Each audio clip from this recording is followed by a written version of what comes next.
Peace, family. Peace. What's this on the Sabbath day? Happy Sabbath. Peace to you, Brittany. Peace. How's everyone doing? Oh, we're doing amazing. Doing amazing. Yeah, yeah. It's a beautiful time right now. I had to get a little meditation before our conversation. Okay. And how was that for It was you? nice. Good. It was nice. I'm still feeling high. I love to hear I'm it. I'm all for still, the natural high. yes, I'm still feeling high on my own supply right now. Okay. You know. I'm actually in Georgia at the moment. Where are you I'm in currently? Charlotte. I'm in Charlotte, North Carolina. Okay, okay, Carolina, Mhm. North Carolina. Oh man. So right now I'm in Hinesville region. So I'm near Savannah, and I'm just doing some house sitting right now, some dog sitting actually, Oh, and nice. you know just been walking around the area enjoying this time. But my goodness, I felt like this definitely needed to happen. And of course, Sir Walter, he said this definitely needed to happen. He was like, yo, man, this then should have happened. So Is he I'm just, he's okay? here. He's here right.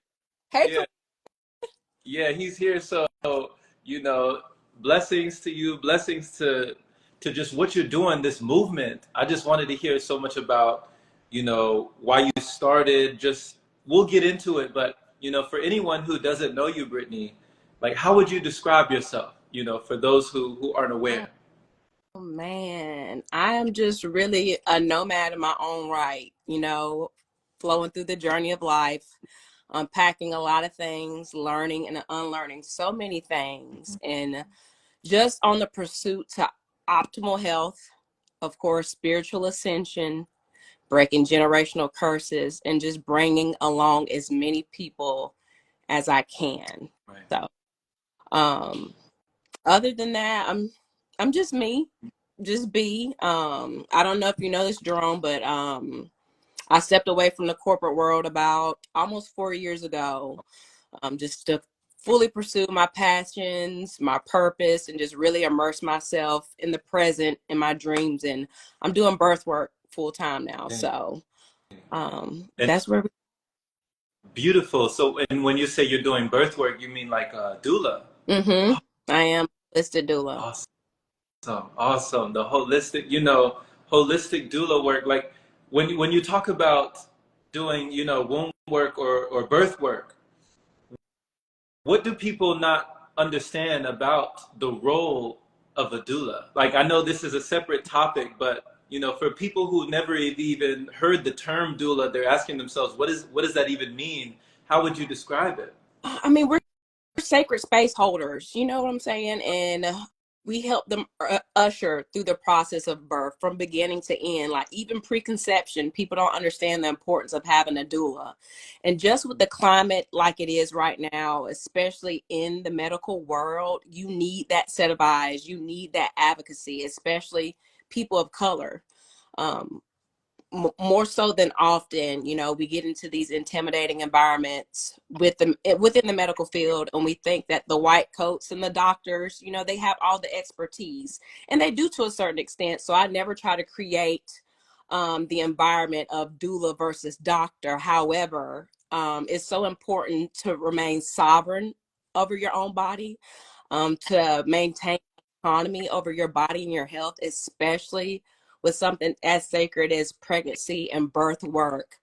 And if you don't know these things, you definitely need someone there to teach you. So that's where I come in. Okay, that's where you come in. I love that. When you're talking about this word sovereignty, maintaining sovereignty and being sovereign, some people they see that word differently, and they have different visions when they see like what does it mean to be sovereign, Yeah. where did that word come, or where did that word come into your like your lexicon, like into your to your world as it so. I would just say, based off of my own experiences with birth in particular, like I had a fully medical birth, like doctors here, doctors there, cesarean birth. And then 3 years ago, I had a completely natural, holistic birth experience with my child, with my daughter. So when I say sovereignty, when I was in that position 14 years ago, not knowing anything about the body, not knowing anything about the medical world, I trusted everyone's word for what they were telling me. I was very sub- subservient. I didn't do my research because, you know, they're the professionals. This is their expertise. And as I went through that situation with giving birth, I realized the sovereignty I didn't have over my own body because I made that choice consciously to put all of my trust in the doctors. And it didn't go favorably, but I learned a lot. So as I was unpacking and pursuing birth work, I knew that and teaching people what that word was, again, it's subjective based on your own perception, but in the birth world specifically, sovereignty is really important to have over your body and your mind. Absolutely, absolutely. You know, I love just, you know, I love how you're so succinct. Like you're just so clear and concise with what you speak. I try to be. Yeah. Like Try to be. and it just it's got the conviction, like the conviction, the experience, and the wisdom and the wherewithal behind it. Like I can feel the force and the energy in your words, you know? Thank I can feel it. It's coming from a very authentic you. place. Definitely. And you remind me, Brittany, because, you know, I myself as well, you know, my mom, she had a C-section, so it was a cesarean birth, and it was in, you know, a hospital in Germany. And of course, I mean, I didn't know about any of the stuff that you know we have to go through when like there's so many things that we don't choose, you know, so many things that we don't have Mm-hmm. the you know the rights to or the rights over when we're just coming into the world, and then we're just given this name, we're given this number, we're given this stamp, we're given this, you know, and it's Yeah. given all Yeah. that stuff is given. Yeah. Mhm. So. So Mhm. sovereignty over your body, sovereignty over your own choices. You know, you're in your own body, you're in your flesh. No one knows Right. you inside out more than you do. So it's so conflicting where you have the personal and then the professional. They conflict, but it's really important in these situations outside of birth to just advocate for yourself in those spaces. Mhm. You know, hold your own space. Make sure you establish your own autonomy. Mhm. And, you know, sometimes the goal is to co-collaborate with the medical world. Like I said, I never want to create that environment where it's holistic versus medical professional, because we all know very well that there have been medical miracles. Mhm. But when you know better, you do better. Let's just put it like that. And you're able to co-collaborate better when you have that autonomy and sovereignty over your body and your mind. Okay, okay. So, you know, knowing better and doing better, you know, knowing better, flowing better, and growing better. Okay. Yeah. You know, when it came to stepping away from the corporate world, you said that was 4 years Yeah. ago? Almost 4 years ago. Yeah. Okay. Mhm. What was the biggest challenge of separating yourself from the corporate world? Comforts, definitely comforts and routine. And I loved my job. I was excellent at my job, but I didn't want that to be my defining legacy. You know, I'm just so much more than a career and a position. Also, as I started to unpack a lot of those things, sorry, my light's flickering. I realized that those things were no longer aligning with who I was becoming, and who I always was. So, um, yeah. Okay. So you said you saw that certain things were no longer aligning. What did you feel was one of the major things that you just were no longer in resonance with? It was just no longer in your frequency, so to speak. Um, Definitely the social political constructs within the job. There was a lot of things. So a little bit of background: I was in property management, and I also did real estate development. So I was around like a lot of very powerful people, and just to see like all the political navigations and the liaison, and a lot of dark, really really dark things when it came to money going in certain places and certain projects, and just the overall, I would just say, hierarchy of the corporate world. I always kept my hands clean and my nose clean, and I feel like the more I grew in that corporate position and climbed that corporate ladder without getting my hands or anything dirty, I feel like, to be quite honest with you, I felt like I was constantly under attack and constantly under pressure to fold and succumb to certain pressures within the corporate world. We always think that selling your soul is on this high level, in terms of like acting or the music industry, etc. But every level, I mean, has a devil, and there's definitely devils in the corporate world, and that's really what didn't align with me anymore. I wasn't going to fold. I wasn't going to compromise who I was to keep a six-figure position. Right, right. Oh my goodness. Hmm. Shout out to your integrity. Yeah. You know, Oh, yeah, I stand on that. shout out to you for staying strong, staying strong among the elements, among the Yeah. forces, among the Yeah. darkness. Yeah, lots of darkness in the corporate world. And a lot of people won't speak on it, and a lot of people don't think it's real. But when you're a spiritual person, and when you're a person of light and integrity, um, there's only so much that you can turn a blind eye to without feeling compromised, without feeling like you're compromising who you are and your integrity by staying in those positions. Okay. What do you feel like now with the knowledge that you've gained, with the awareness that you have, and the spiritual alignment? It feels like you have this spiritual awareness that is with you. Your intuition, your all-seeing eye. You've had your eye and your perception open to certain things that it seems like the rest of the world is still a little bit naive. So, what do you feel like certain things people maybe underestimate or take for granted about the darkness that you have personally witnessed? You Oh know? man, I mean, we could talk like 3 days about this, but I would just say, just really, really open your mind and your heart to discernment. And like I said, there's a devil on every level, but the devil is definitely in the details. So I mean, it goes back to so many old adages, like everything that looks good, feels good, seems good, isn't always good, and sometimes it really is too good to be true, especially when it comes to transactional aspects of our life, whether it be the corporate world, things that we consume, people that we entertain, etc. What we consume on every level, whether it be food, whether it be music, whether it be television, etc. So just really, really have an open eye and open heart, and just always pray over yourself to have a discerning eye and ear and discerning spirit.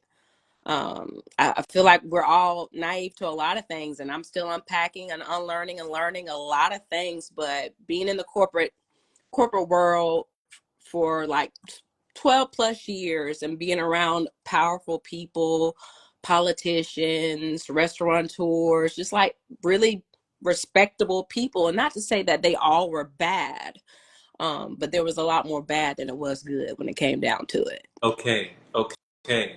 And have you always been spiritually inclined, like since childhood? Yeah. Have you always had a connection? Yeah, I always have. And part of my journey into the corporate world, and just, as a lot of us call it now, the matrix, was just like really suppressing my spiritual gifts because they were taboo and really not accepted by family and friends alike. So that's another reason why I kind of decided to make my exit, because as I grew in that career, um, my spiritual gifts, I felt like I was becoming detached from my spiritual gifts and my inner voice, per se, etc. So something that started off okay, because you're in the matrix, you're in survival mode, you're trying to get here, you're trying to get there, but I was really honestly running away from who I was, or suppressing who I was, so to speak. So I just really tried to usher my way back into a space that was authentic. Okay, okay. And did that ever lead to a depression Oh, at certain oh, points? definitely. I'm a workhorse by nature. I guess that's the Capricorn in me. I mean, you can ask the wall, but just overworking myself, overextending myself, and just always having my nose down. Just trying to get on the next level in my career the right way. And of course, you know, there's so many anomalies against you. Being a woman of color, being a younger woman of color in these rooms and positions, like I just felt like I had to go hard, 10 times harder every step of the way. So that definitely was a depression mask, 100%. Along with the other things that I would indulge in. If you know a little bit about downtown Greenville, that's where I was, and that's where my career was. And downtown Greenville was really my playground. I mean, I had everything at my fingertips. I had so much access to everything, whether it be food, whether it be different spaces. And if I wasn't paying for it, which wasn't often, it was comped. So it was just that overindulging, the spirits in the food, the spirits in the transactions, the spirits in the relationship was, it was definitely depressing. Okay. Okay.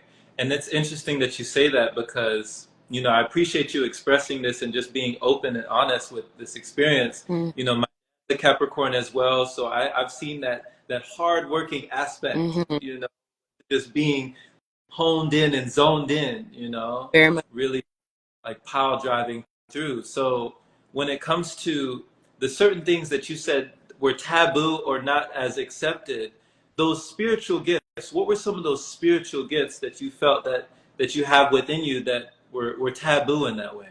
Um, Definitely being connected to the spiritual world, whether it be people that have passed, whether it be different voices from different spirits, different things I would see, dreams, premonitions, prophecies, so to speak. It was just, this is bad. You don't do this. You really don't know these things. If you know these things, don't say these things. You could speak these things into existence, et cetera, et cetera. So it's just person by person, little by little, just I just shrunk. Yeah. Yeah. And Mm-hmm. and how did you learn to differentiate between like maybe the voice of your heart, the voice of your spirit, or the voice of your mind? Like how did you learn to separate those voices? Honestly, I think it was just like as I was going through growing through life and getting older, you know, I could differentiate like if this was something on my heart that someone told me, or, you know, it manifesting in a dream, or, you know, differentiation from a loved one that had passed away, or, you know, sometimes I can even touch people and get an instant download.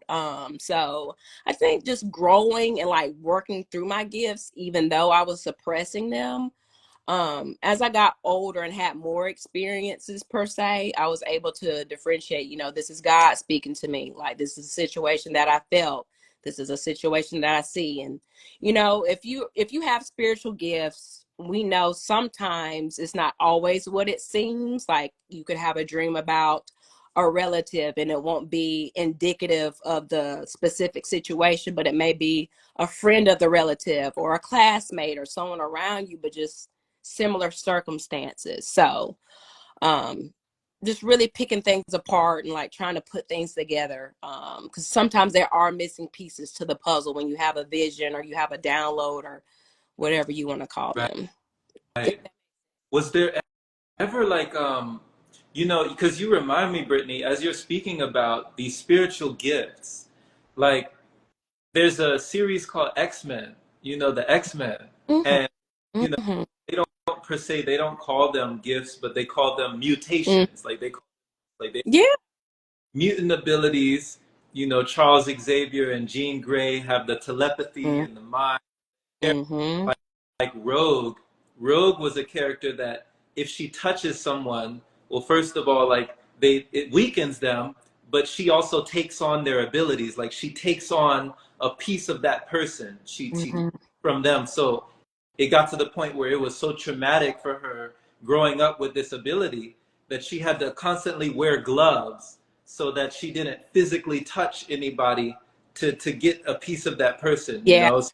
Did it ever occur or happen for you that the gift felt like a curse, or was it always a blessing for you? Oh, it was always a constant battle, tug of war between the gift and the curse. That's why a lot of times I would suppress things, because when you have a gift, you can't always ask for flowers and lilies and see the good and the light. There's a lot of dark, deep, dark things that you see. So oftentimes I definitely felt like it was a curse. And oftentimes, like when I mentioned like touching someone or hugging someone or being in someone's space, a lot of times, you know, unconsciously, subconsciously, we do take in that energy. Mm. Mm. Wow. How does this level of discernment work with, like, in Um, relationships? You know? well, you know me pretty well. You know, I pretty much stay to myself. I got my circle. You know, I got my family, but you have to be very, very careful when it comes to relationships and friendships. And even mention things in the corporate world. Like I was extended invitations here, there, and everywhere, but I just had to be careful because I know how energy affects me, and certain things can affect me, like not only on a spiritual level, on a health level. Right. You hear a lot of people say, you know, everyone has discernment, etc. You'll say, you know, I'm around someone and they make me sick to my stomach, to where you'll feel a physical sickness in your stomach. So it's the same exact thing, just on a maybe higher level. Okay. And if you're in a relationship with someone and, like, you know, for instance, like if they know that they can't really lie to you, you know, like you're gonna know anyway. Mm-hmm. And they feel like they don't want to tell you something, but you just know. Mm-hmm. Has that ever kind of gotten, or has it ever been Yeah. tricky in certain relationship It, instances? yeah, it's really tricky, and I think we all do this. You know, you really get an intuitive download about someone, or you know something or someone isn't good for you, Hmm. um, but you mask it and you proceed anyway because it feels good. You know, you're a fleshly human being. You have fleshly tendencies. It feels good, but you know, your gut knows, your mind knows, your spirit knows that's not for you. So I've had many of battles to where I'm like, you know, okay, maybe this vision is off. Maybe this download is off. Maybe this feeling is off. And no, it's not off, Hmm. but a lesson learned, so to speak. Okay. So it's never been off. It's always been a compass pointing to true north. Like it's never led you astray, you would say. Mm-mm. Not yet. Okay. Not yet. Okay. Not I love that. not I, yet. I love that. Not yet. So earlier you were speaking as well, Brittany, on unlearnings, you know, and I like that, you know, there's so many things that we learn, but there's also a lot of things that we unlearn. So Mhm. what were some of the things that you had to unlearn when you started fasting? Like when did you start Oh fasting? my. It's been over a decade now. I started slowly with just like intermittent fasting, but just when you go back to unpacking and unlearning, um, my association with food and overindulging in food comes from a deep mother wound. And you know, mother womb is the nurturing, the warm, the comfort, the everything. Some of the people on here know me well, and I can get down in the kitchen, but that's not always a good thing, you know. So a lot of trauma, and when I speak about that mother womb, the absence of my mother, she was estranged. She had some substance abuse issues, so she was like in and out of my life. But when you have family members that want to hone in and gather around you, what's the first thing they present to you is a home cooked meal, a belly filling meal, a warm meal. And a lot of times, especially in the Black household, instead of talking about conflict and trauma and feelings and things like that, what will your parents ask you? What do you want to eat? Do you want something to eat?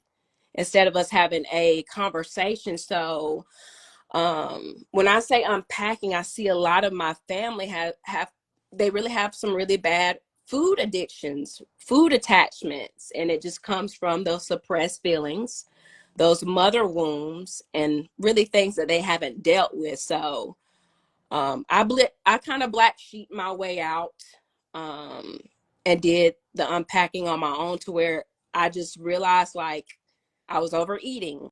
A lot of people that I would see eating breakfast, lunch, and dinner and these big, large family meals, like after the meal, they felt bad. We all feel bad. And you still have to go back to those situations and circumstances that you haven't faced head on. So what is the food really doing for you? You know? So that was really my introduction into fasting, and also just eating out of habit, repetition. And what I really didn't start liking about the food is how much thought and energy would go into it. Like, why am I spending 50 to 60% of my day thinking about what I'm going to eat for lunch, what I'm going to eat for breakfast, and what I'm going to eat for dinner? And then again, I'm going to point to the Capricorn in me, like the money that was spent on the food, the money that was spent on the breakfast, lunch, and dinner and snacks in between. That's just wild to me. So I'm like, something's got to give. So I started out with intermittent fasting and then branched on to extended fasting once I started really digging deep in my bag, doing some research, like reading about fasting and the health benefits and learning about the gut brain connection, and a lot of the feelings that I had and a lot of the confusion I had within my life and career and relationships, attaching myself to these bad people, bad decisions. I mean, they really stem from your gut health. So I really, really wanted to get myself realigned and just really start off on a clean slate and really just step into, like I said, my own authentic self. So I had to just stop doing things out of repetition, out of habit, out of family traditions, per se, because I saw the trajectory of where that could go with family and friends of people that I love dearly. And I knew that I didn't want to go down that route. And also healing that mother wound. Mm-hmm. Yeah, thank you for that testimony. Thank you for sharing that and speaking on that, because it is true. Like we do cover a lot of things with food. It's very social, it's very familial, it's Mm-hmm. familiar, it's Mm-hmm. comfortable. We even have things that we call comfort foods. Yes. The Yes. What is that? the comfort foods, like and then of course being in the South, we got the Southern hospitality, right? Yeah. The Southern hospitality, like making sure you're taken care of, making sure you're not going hungry, making sure you're satisfied, making sure you're full, and making sure so even in the culture, like so many things. I mean, every holiday we have a gathering and a surrounding with food. I mean, you think right now it's about to be Easter, so we got, Independence Day, there's a cookout, Thanksgiving, there's a cookout, like, you know, there's a gathering. Like every holiday has that surrounding, that constant, like, okay, it's expected, food is expected. And for me as well, when I was coming up in the 3 meals a day plus snacks, what some people call the sad diet, the sad standard American diet of just never giving the body a rest and always constantly having to digest. Yes. Yeah, yeah. Yeah. So coming from this, into now fasting, you said it was a decade ago that you started, Mm-hmm. and you said that you black sheeped your way out. I like how you use that phrase. You black sheeped your way out. Did Mm-hmm. it you were ostracized, or you were outcast, or now you're the one over there? Oh, definitely. Because, you know, everyone's not on the same frequency. And in our families, traditions are traditions and they're so hard set. So how dare you not show up to Thanksgiving? How dare you not show up to Easter? How dare you not eat with us on Christmas? So yeah, Oh my goodness. reach a path of ascension, and people say you're acting funny, and I'm okay with that. Um, it's just my hope that as people are coming to their awakening, they see how much food plays a part in how they feel in their decision making and just their whole life and health trajectory as a whole. Mhm. So for them, maybe looking at you saying, "How dare you?" Not come to these gatherings and events and stuff. That when they were maybe looking at it as a descension, like you changed, what made you feel like this is an ascension? like that you were evolving, or you know, that you were going upwards? What made you feel that way? Just about how my life started feeling versus how my life started looking. In terms of my health, my awakening, um, my visions coming back tenfold, those voices coming even more clear, me being in a healthier space, attracting healthier relationships, whether it be friendships or transactional. Like, my life has so much peace and ease with how I'm living now. I know that wasn't the life I was supposed to be living, overindulging. You understand what I'm saying? And you have to be okay with losing people in the process. You know, it's okay for us to love from a distance, but if you can't accept me for where I am and understand it, you know, or try to understand it, or be okay with me being different, that we have difference of opinions and different lifestyles, you're really not for me anyway. So I'd much rather shed that dead weight Okay. along with any other bad habits. You know what I'm saying? Okay. So it wasn't really even about like shedding the weight of your body. Mm-mm. It was even more, it was also shedding the weight of, you know, certain like people, certain, you know, things that were no longer needed, Mm-hmm. like that left you feeling depleted. Definitely. Definitely depleted. Okay. Okay. And with you shedding all of that, you're saying now you feel so much, like you have so much enthusiasm. I can feel your Mm-hmm. passion. You know, feel that this has completely transformed you. Yes. Yeah. Yeah. What was one of those relationships you say that it attracted, you know, when you let go of something, how did that make room for one of these relationships to come in? Um, I would definitely have to say my union with my husband. That was definitely one of the most positive points of a full life transition. Not being in survival mode, being with a like-minded person that is on the path to optimal health, like on the path to ascension, wants to do any and everything to just break generational curses, just aligning with a partner like that, and just like even co-creating, you know. Love my children both, like they are like my hearts in human form, but you can definitely see the difference in having a child in a toxic relationship with a toxic gut and toxic circumstances, then coming to a healthier lifestyle out of survival mode, fasting, pursuing optimal health and things like that, and having a natural birth, being able to have a natural birth, a holistic birth, living a holistic lifestyle. You can clearly see and feel the difference. Wow. Wow. That's amazing. That's amazing. And you know, with Caden and Blair. It's Caden and Blair. Mm-hmm. How do they, you know, what are you most proud of with them, you know, in the ways that things are now versus maybe how things used to be? Like what do you enjoy so much about raising them now? They're both so amazing and they're just so open. Like, I would have never thought, you know, growing up, I would have children that like sound baths, have children that actually like grounding, having children that actually enjoy, look forward to going outside and hugging a tree. You know what I'm saying? Kids that drink, my kids have had nothing but water, you know, drinking water.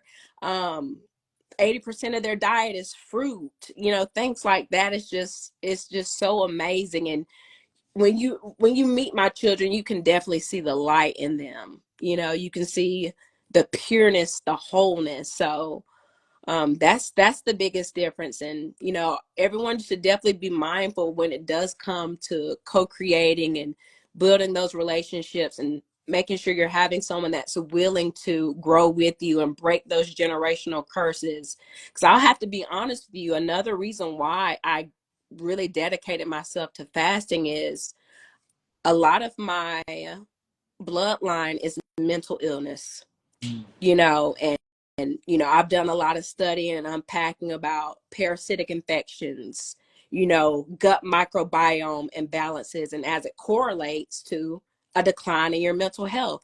I wanted to break that. I wanted to sever that. You know, you see all the memes and say, you know, it was running into the family until it ran into me. And I really, really took that to heart. With my husband's side of the family, there's a lot of physical illnesses. So he wanted to make sure that he could continues to put himself in a position to break that generational curse. So when it comes to co-creating, you just have to make sure that you're with someone on the same frequency. Um, and I mean, you can really see when things come to fruition, you know, the labor of your work and dedication to living a better lifestyle. Not to say that we're perfect, not at all. The journey is not linear, but that makes all the difference. Yes. Yes, it does. Yes, it does. And thank you for speaking on, you know, your lights. You know, we can see the light through the screen. I can see it through the screen. You know, seeing them and, you know, your hearts, like you're like, these are my heart, you Yeah. know? Yeah. Yeah. When it comes to, you know, the gut biome, when it comes to the gut brain connection, what do Hmm. people just don't understand or don't even realize when it comes to that? So much. You know, we were never designed to be in a constant state of digestion. If you look at, if you go back in the go back in history to where we started, like routinely we would fast. We would, if we did eat meat or any animal product, it would be in the winter and maybe once to sustain us until the springtime. So when you go through these phases, you're eating several different animals for breakfast, lunch, and dinner. And then you're eating these snacks in between, not giving your body enough time to rest, not drinking your water, drinking all this caffeine, and not, you know, intaking all this sugar. Why do you think you're making these bad decisions? Why do you think you're stuck in these unhealthy relationships? Why do you think you're so unhappy at your job? Why do you think you don't have enough energy to be productive, to do the things that you want to do? It all starts in your gut. Yeah. My goodness. You know, these words are like a slap in the face. You know? It's like wake up, you You know know? what I'm saying? Yeah. I had to Yeah. slap I had to slap myself a lot of times, and I still have to slap myself because, you know, I mean, we're human, and like I said, the journey is not linear, but I definitely have gained a sense of discipline that I would have never had I not began to fast and just really unpack and give my body time to acclimate, give my body time to digest, you know, really, really sit back and literally had to journal and take account of the things that I was putting in my body. Yes. Yes. Because, you know, it's one thing to say, okay, we've, you know, as humanity, we've advanced in technology, we've advanced in certain things, we've had, you know, these huge leaps. It seems like a jump in evolution when it comes to, you know, okay, we have all these things in abundance now Mm-hmm. that we have before. You Mm-hmm.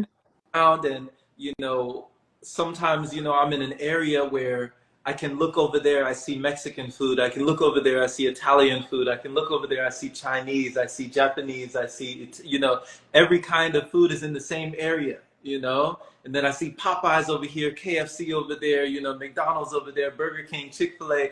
Everything is right here, but And we feel like we've evolved to be able to have, you know, all this stuff. You know, it's crazy. yeah, It's crazy. yeah, Like, yeah. And I can remember just like I can bring up things like when we were in college and you had put you had did a story a couple of weeks ago about the oodles or noodles. I was literally crying over here, but a lot of our aspiration was once we got our diploma or once we did whatever we were going to do, we would have all this money and access to buy the food that we wanted. You know, that was like an aspiration for us. Like, I'm going here, I'm going there, I'm getting me a steak, I'm getting this, da da da da da da. And it's just we have too much access, and it's really a just breeding ground for overindulgence and disease and poor health. okay. Okay. You know, another thing you touched on, Brittany, was the caffeine. You know, I used to definitely be jacked. You know, I can only I can only imagine like what my adrenals were like when I was in, you know, busting down, you know, the Red Bulls, the Oh, Monsters, you know, like all sorts of stuff. So did you ever have back and forth battles when it came to coffee, when it came to caffeine? You know, I'm sure that that was big in the corporate space as well. definitely. I remember one year, one of our commercial clients was the Pepsi person.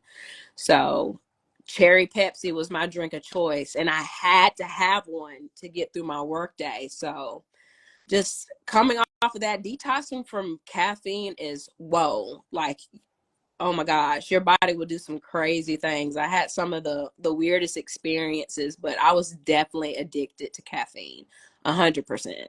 You said the weirdest experiences. What? Just like bodily symptoms, like you suppress things when when you're so connected to your addictions, you will suppress like physical symptoms. Like, I've never had bad skin, but my skin would start suffering. You know what I'm saying? My hair started suffering, just different things. And not to say that was the sole reason that I stopped caffeine, but it was a huge reason why. Because uh, if I see it externally, we only can imagine what it's doing internally. Right. You know, like they say, the skin is the largest organ. It You is. know? Like, your skin will tell you everything you need to know. So when you say that's a big message right there, Brittany. When you're saying that you were suppressing symptoms, can you say that again? Like there were certain things that I was suppressing symptoms. I would blame like an outbreak on my skin. I would blame it on stress, or I have this deadline, or this, I have to get this to a specific contractor. And once I stop the caffeine, all of that went away. Even with dealing with anxiety, mental symptoms, emotional symptoms that we'll have, is tied to the foods, it's tied to the caffeine, it's tied to the sugar. Mm-mm-mm. It took me so long to realize that connection. You know, I don't know why it took me that long. Like Mm-hmm. I just kept putting things in my body and Mm-hmm. you know desiring a different result, but I was doing the same thing. I wasn't changing it. So they say that's like the definition for Yeah, insanity. You know, just over and over and over again. I was eating the same things, but I was still feeling the same things, and I never put two and two together. so Yeah. hard. It's so hard. That's what it does to us. Like, we will literally go to bat just because we're fighting the flesh. Wow. So when did you start going, you know, to bat for other people? When did you start really like like engendering these healing communities? Because I saw that you're very passionate. You said it was like a dream come true for you to establish like a community when it came to healing. You know, I like to say, see you at the healing line. You know, like I enjoy that. When did that come into play? It came into play like getting on Instagram and my social platform. As I was learning and unlearning things, I would always try to drop gems. I've never been one to gatekeep or withhold information, no matter how it's received. If I get one like, or if it stems a conversation between myself and Walt, it's worthwhile. So anything I started to learn as far as herbs, studying the skin, water intake, fasting, dropping articles and books about gut microbiome, spiritual things, I would literally put it on my feed. So as time has gone on, and things have progressed, I've just slowly, which I'm grateful for, slowly and authentically began to build and sustain a Yeah, community. yeah. And I love the way it's growing, you know, because Thank the next me is too. yeah, you know, the next one is April 15th to the Mm-hmm. 17th, and you've been doing it monthly, this 3 day water fast, you know, just 3 days, Mm-hmm. but well, 3 days is a long time. Yeah. Yeah. So I try to do really try to do 3 days a month, and then 7 days per quarter. Hey, And eventually, like, my goal is to work my way up to 40 days. hey, beautiful. So that sounds biblical, you know, Yeah. 40 days. So with this monthly 3 day water fast, how long have you been doing this? Like, how many months have you been doing this? I've been doing the 3-day water fast for years, but as far as like opening up to the public and trying to get more engagement, I would say I started like a little bit after the pandemic. I would post that I would do a fast and say, hey, join me, etc. But as far as like it being received on this level on the social media platform, I would say this is my second one. I discovered the Life app to where you could actually build a group. Before that, I was just using the Zero app, which is still great. But this will be my second one, and it went from 3 people to almost 9 people, whether they use the app or not, because some people don't want to use the app, and that's fine, but still received and still joined in the fast. So this is my second one. Mm-hmm. And I love how it's called the Life app. Right? It's so aptly named. Yes. Yeah, because I mean, for so long, I was just like you said before, Brittany, like living to eat you- instead of eating to live. Yes. I was always like, food was the primary, my health was secondary. Yes. So now we've flipped that, Yeah. we've reversed that. So what do you enjoy most about seeing, these things occurring in other people? Like, are there any stories that you can recall where people have, maybe given you testimonials and told you how you touched their life with just starting this movement? Yeah, there's been so many things from, people's personal goals, like I want to improve the health of my skin. I mean, you can fast for 48 hours and your skin will be glowing, to where I had writer's block and I was able to complete a project. My mental clarity, I was able to make a very important decision, or I had a dream about my next move, etc. So many things, even physical ailments, the inflammation with the food and the body. I was having this joint pain. I fasted for 3 days. Now it's gone. So many amazing things. Yeah, yeah, yeah. And it is amazing how the body is amazing. The body, it's always trying to keep us in balance, trying to keep our pH levels and everything in homeostasis and everything, equalized, and just trying to work in harmony with everything that we do that goes against it. Yeah. It's to bring everything back. And it's amazing how somebody could be battling something for 3 years. And like you said, it could be clearing up in 3 days. 3 days. The body is just amazing. Like our body was built to self-heal, was built to sustain us even through those hunger spells, and I make the analogy or the comparison often, like if you were stranded on an island for 3 to 4 days, you're not going to perish and die after 3 to 4 days of food. It's all mental. So my thing is mind over matter. you know there there's so many benefits in stillness and discipline and rest and recovery. So I never want anyone to underestimate the power of fasting. Never underestimate your body's ability to heal anything. Anything. So Y'all hear this? Y'all hear the conviction? Like, y'all hear this? Like, I could just feel it in your yeah, voice, Anything, anything.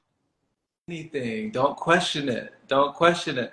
So, when like when you're fasting for this long, over a decade of doing this, and somebody's asking themselves, like, they find it hard to go one day, maybe even half a day, without eating. Would you say that for you it's been like a muscle, like that you've exercised and worked out, that's gotten stronger over time? Or how do you see it for yourself that you're able to do what some people kind of struggle to do? I'm always up for a challenge. I've always been one to really push myself, no matter what space it's in, and just to always want to prove a good point. So it's definitely a muscle and muscle memory. I just saw Walt mention he needed less sleep on the fast. Just the energy, the clarity, the way my body feels. Like my objective every day, day in and day out, is for my heart and my body to be as light as a feather, for my mind to be as light as a feather. And the only way I've been able to achieve and sustain that is through regular fasting over the years. No other way. No. Okay. Light as a feather. Light as a feather. Light is Okay. Okay. So it's like letting go of the denseness and coming back to your senses. coming back to your senses. Beautifully put. Okay. Okay. Bringing it all together. Light as a feather. I love this. I love this. Light as a feather. You'll So make better decisions. Like, you'll do so many amazing things. yeah. Yeah. And I love how you said as well, not only you have that sense of purposefulness, like you know what you're supposed to do, but now you have the energy to do it. Mm-hmm. You know, it's one thing to feel like, okay, I know what I want to do, but then, maybe I'll do it, tomorrow or the next day. You keep putting it off. Like I was big on procrastinating, so many things because I didn't have the energy to make it happen, to manifest it. But now it's like you have it in abundance. Yeah, unmatched. Unmatched. Like, your cup is always full. Incorporating Mhm. fasting into your daily life, whether it's intermittent fasting or you're on the 3-day thing. Jerome, you can speak to this because you fast. Like, it, you really can't, you can put it in words, but you really can't put it into words. You feel the difference. Yeah. Yeah. So you would suggest, like, would you suggest people to start small, or would you say that they should just jump? Oh, go ahead. I would say start small, and just work your way up. I always suggest, you just depending on people's lifestyles and things like that, because you could have someone completely jacked up on caffeine and have other symptoms that have been masked, or things in the body, and a 24-hour fast could really harm someone. So I always tell people, number one, I'm not a medical professional. The sovereignty and autonomy within your mind and body, you best. So challenge yourself. Start with 18 to 24 hours and then work your way up. Then you have other people that'll just go straight in and it works for them fine. But I just want everyone to be mindful and careful. Mhm. And would there be any books that you might recommend for somebody who is very logical or very rational minded and they're looking for something more for the mind to maybe appease the mind so they can get over the hump with the body? I would say read any book, especially during a fast. That's the perfect time to pick up any book. I mean, there's a wealth of knowledge in the books, and that's one of the things I always try to challenge myself and make sure that I'm gaining more knowledge, I'm reading. But I can definitely get back to you on a list because so many come to mind.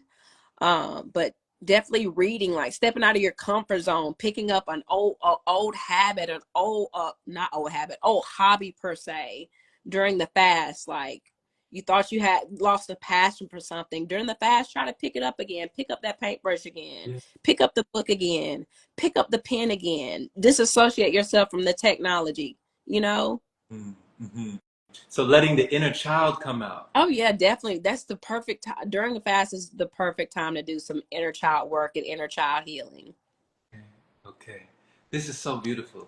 This is Oh, so. thank you. Thank you. Thank you. I agree. I agree.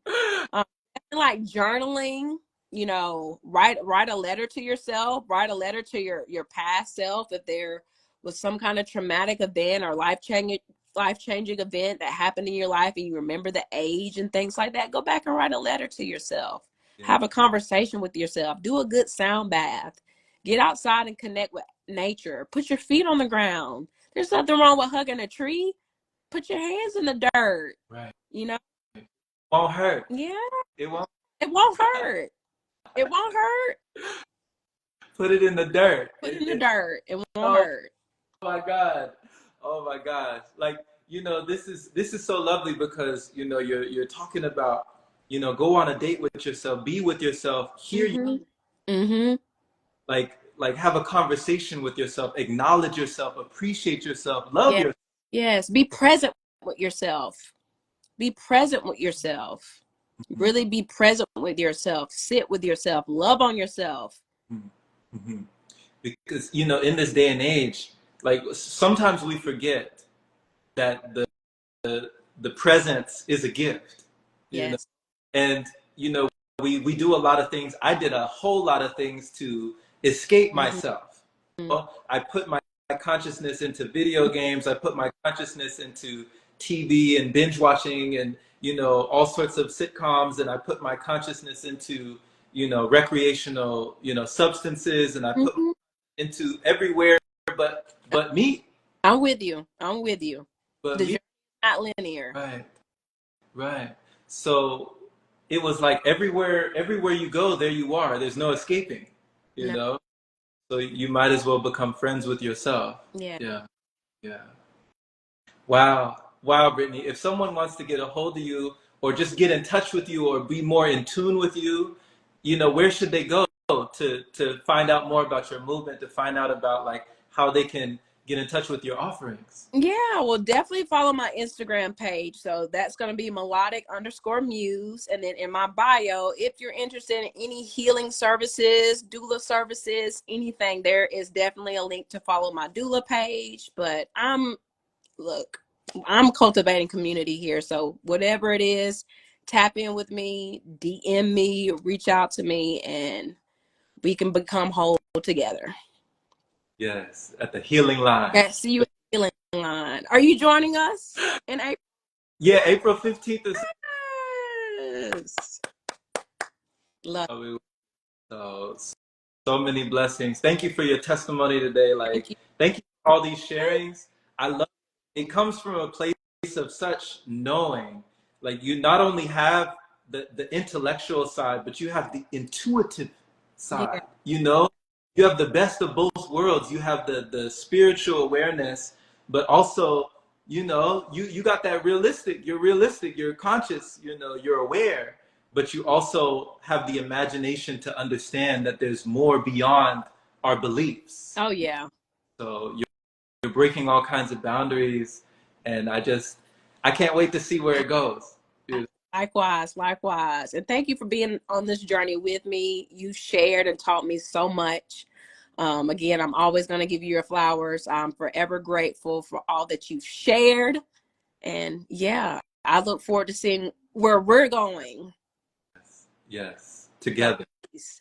Peace. All right, peace, peace. Love Take care. you guys. Much love. Much Much love. Bye, y'all.